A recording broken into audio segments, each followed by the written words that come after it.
Stratégie de gestion des ressources naturelles et en temps de guerre.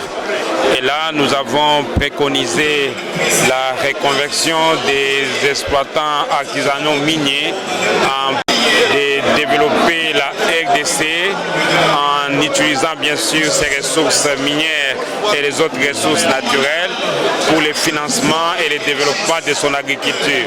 Nous pensons qu'on ne peut pas développer les pays sans développer l'agriculture.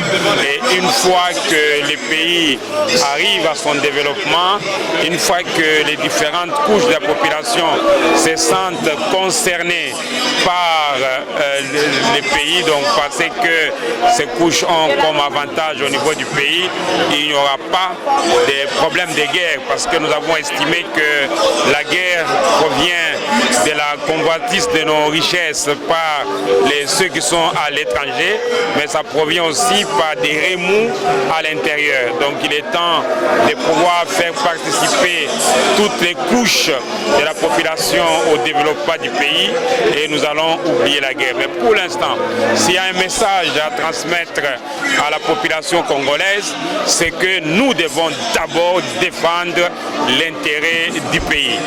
Nos problèmes internes peuvent être résolus après, mais pour l'instant, nous appelons toute la population congolaise à l'unité derrière le président de la République qui est le garant de la nation, le chef de l'État, son Excellence, M. Félix Antoine Tshisekedi Tshilombo, pour aider tous les ennemis qui ont cherché à nous agresser en ces jours. Et après, comme nous l'avons proposé, nous allons voir comment faire participer toutes les couches de la population au développement du pays. Et comme on l'a dit, il faut avoir un rêve congolais.